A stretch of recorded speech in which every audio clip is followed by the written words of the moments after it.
BJP में शिवराज का क्यों घटा कद? 2023 में मुख्यमंत्री पद से भी होगी छुट्टी। पार्टी के केंद्रीय संसदीय बोर्ड से दिखाया गया बाहर का रास्ता।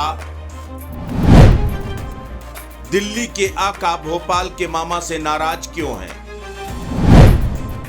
किसी मुख्यमंत्री को संसदीय बोर्ड में न लेने का बहाना, सिर्फ शिवराज हैं बीजेपी लीडरशिप का निशाना। मध्य प्रदेश विधानसभा चुनाव से पहले कद को बढ़ाने की बजाय घटाने के फैसले आखिर क्या संकेत देते हैं? मामा की लोकप्रियता नहीं आ रही केंद्रीय नेतृत्व को रास।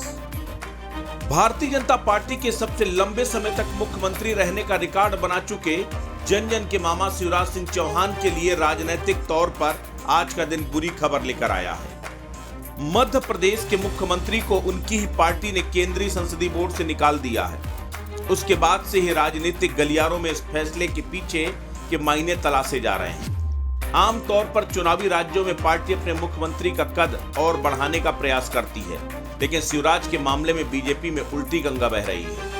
अगर देश के दिल के राजनीतिक समीकरणों पर नजर डालें तो साफ हो जाता है कि 2023 में बीजेपी अगर मध्य प्रदेश में जीत भी जाती तब भी शिवराज का मुख्यमंत्री पद पर बने रहना बहुत मुश्किल होगा।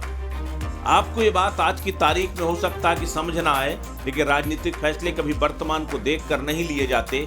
इस फैसले का भविष्य की राजनीति से क्या संबंध है, आइए समझते हैं। 2018 में बीजेपी के हारने के बाद मध्य प्रदेश में कांग्रेस की कमलनाथ सरकार बनी थी।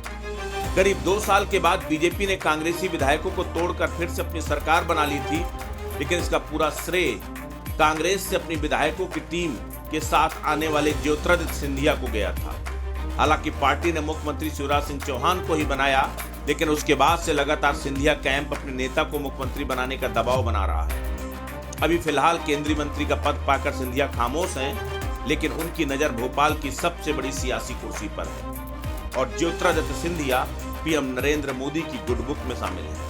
प्रदेश के गृह मंत्री नरोत्तम मिश्रा हर मंच पर, हर मौके पर पीएम मोदी के लिए अपनी दावेदारी इशारों में जता रहे हैं। उन्हें डर है कि कहीं वो सीएम इन वेटिंग ही न रह जाएं। मध्य प्रदेश में हारने के बाद दोबारा सरकार बनाने में नरोत्तम मिश्रा की भी अहम भूमिका रही। शायद यही वजह है कि मुख्यमंत्री बनने को लंबे समय से आतुर मिश्रा उदारवादी शिवराज के ठीक उलट खुद को कट्टर हिंदूवादी नेता की छवि के तौर पर उभार रहे हैं। कहा तो यह भी जाता है कि नरोत्तम मिश्रा को बीजेपी के चाणक्य अमित शाह का वरदहस्त प्राप्त है। अन्य राज्यों के चुनाव में अहम जिम्मेदारी देकर इस बात को अमित शाह ने साबित भी किया है। अगर इतिहास खंगाला जाए तो 2014 की वो राजनीतिक घटना याद आती है जब लाल कृष्ण आडवाणी की लोकसभा चुनाव में परंपरागत सीट अहमदाबाद को लेकर ये चर्चा थी कि टीम मोदी उन्हें अहमदाबाद से चुनाव नहीं लड़ने देगी। उस वक्त शिवराज ने लालकृष्ण आडवाणी को भोपाल आकर चुनाव लड़ने का न्योता देकर सीधे मोदी को चुनौती देने की कोशिश की थी। बीजेपी की दिल्ली टीम के करीबी ये बताते हैं कि वो टीस आज तक मोदी और शाह के मन में है। इसमें कोई दो राय नहीं कि शिवराज मध्य प्रदेश में लोकप्रियता के पैमाने पर सबसे ऊपर है, लेकिन उसके बावजूद केंद्रीय नेतृत्व सबसे अनुभवी के पर कतरने की तैयारी कर चुका है।